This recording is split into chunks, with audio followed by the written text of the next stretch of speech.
Hi लोगोफोर good morning दिनैनि टावां ट्रिपनि नैथि खोन्दोआव नोंथांमोनखौ फिन खेबसेबाव बरायबाय बेनो जाहैबाय टावां जोंनि भारत हादरनि सा सानजा रायजोनि सिङाव थानाय मोनसे फिसा स्टेट जायनि मुङानो जाहैबाय अरुणाचल प्रदेश आरो बे टावांआ बे अरुणाचल प्रदेशनि सिङावनो दङ जोबोद समायना जायगा लोगोसे अरुणाचल प्रदेशखौ मानो अरुणाचल होननानै बुङो फै एसे मिथिना लानि ये हिंदुस्तान की सरजमीन का वो हिस्सा है जिसकी सूरज सबसे पहले कदम बोसी करता है अरुण अर्थात सूरज की पहली सरगर्मी का अड्डा है ये इसीलिए इसको अरुणाचल कहते हैं दा आं थांनो ओंखारबाय टावांनिफ्राय बुमलाया दङ चाइना आरो इन्डियानि बर्डाराव स' चाइना बर्डारखौ नायनो थांनोसै लोगोसे नोंथांमोनखौबो लानानै थांफानि फै आंजों लोगोसे नोंथांमोनाबो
फाइनालि लोगोफोर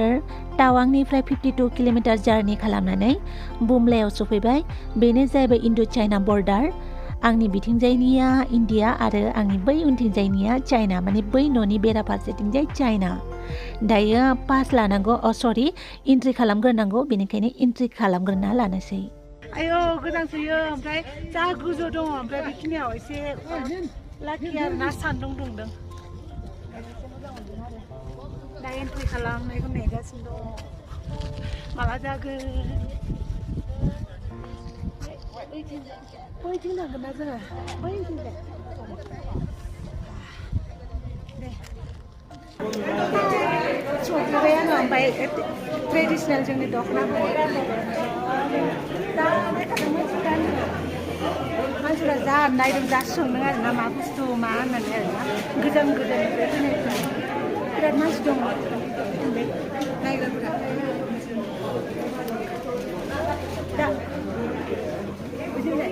केमेराखौ दिन्थिनाय लोगो लोगो मानसिफोरा नायथोंजोबनानै थाबाय आरोना आंखौ एलबाम खालामनो नागिरदों नामा नों सोंलायबावो आरो दा जों जि जायगायाव फैदोंना बेवहाय हाबनो होथ'वाखै दा दसे ब्रेकफास्ट खालामबाय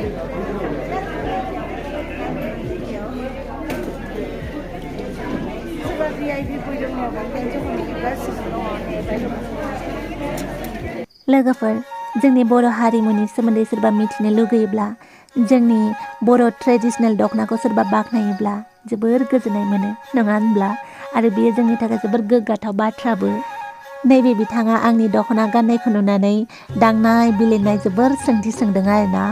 ओमफ्राय आंबो बिथांखौ सोंफिनबाय नोंथाङाबो दख'नाखौ गाननायनो नामा होननानै ओमफ्राय बिथाङाबो बुंबाय औ जागोन होननानै ओमफ्राय आं गांनै दख'नाखौ लानानै थांफादोंमोन आरोना न'निफ्राय ओमफ्राय आं गांसेखौ आं गानखाबाय नालाय ओमफ्राय गुबुन गांसेखौ बिथांनो दिहुननानै होबाय बिथाङा जोबोद एक्साइटेड आरो दख'नाखौ गाननो नोंथांमोना भिडिअ नुनो हागोन स' बिथांमोनजों लोगोसे गोबां टुरिस्ट दंफायोमोन आरोना गोजान गोजान जायगानिफ्राय फैनाय बिथांमोनाबो आंनाव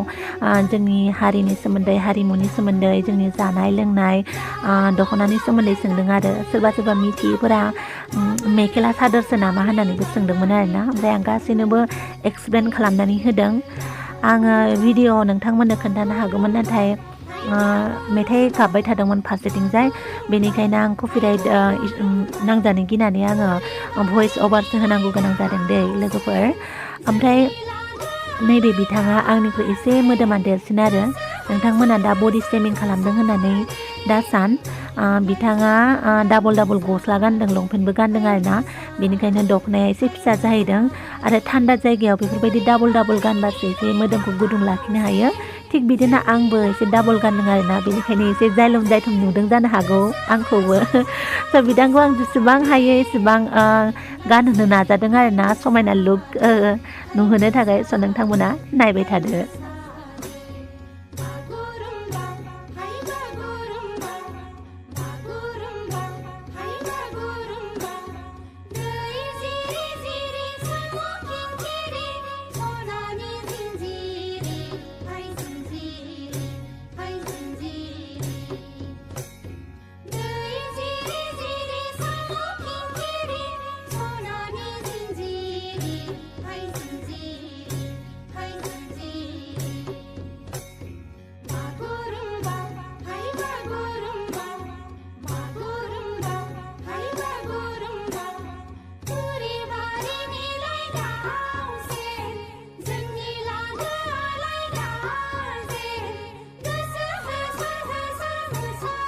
नै वाव दख'नाया फिसाद्राय जाबाय थेवबो मोजां नुदोंनो आं गानहोनो रोंदोंना ने लोगोफोर बियो जाहैबाय बरफनि न' आरो आंनि उनथिंजाय मोनसे थिं नुहुरदोंना गोजा थिं बे न'आनो जाहैबाय मिटिं जायोनो इण्डिया आरो चाइनाया बोसोराव खेबबा जोंनि इण्डियायाव मिटिं जायोब्ला बेयाव जायोनो आरो चाइनानिथिंजायबो न'खौ खिन्थिहरदोंमोन जोंनो नाथाय जों भिडिअ फट' जेबो लानो मोनासै माखासे प्रट'कल दङनो बेनिखायनो फट'ल' साफायबाय आरोना बेबो जेने थेने बरफनि न'आव आरो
दख'ना गानगासिनो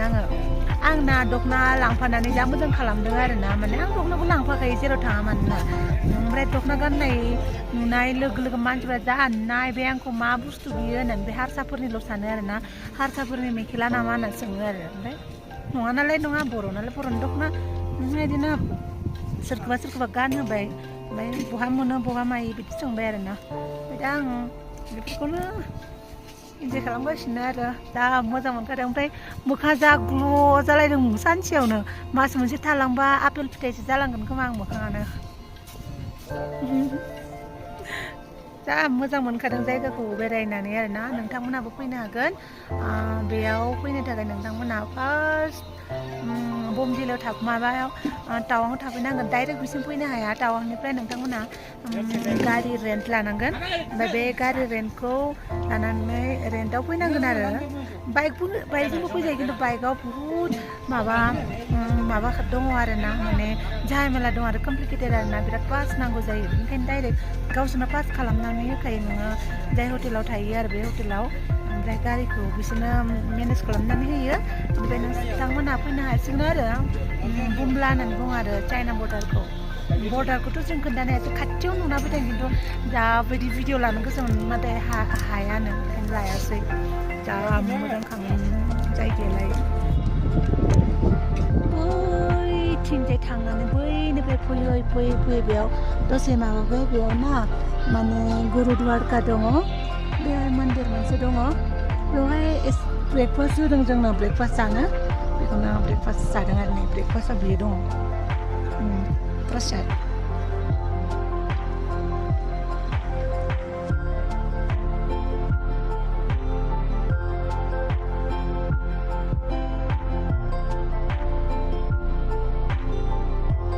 सफैबाय जों नै आयु हाजोआनो जेरै सोरगिदिं हाजो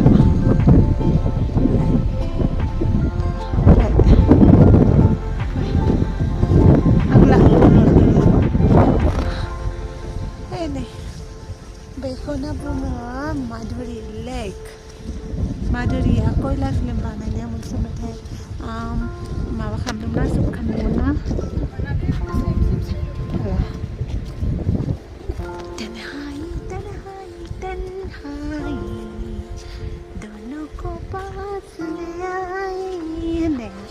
बेनो आरो बै दैयावनो लादोंमोन आरो बे दै खाथियाव मोसादोंमोन आरो बियो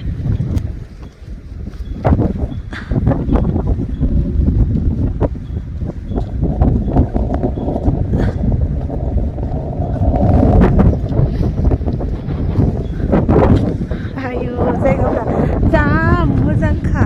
ओरैबायदि दाबुंसै आरो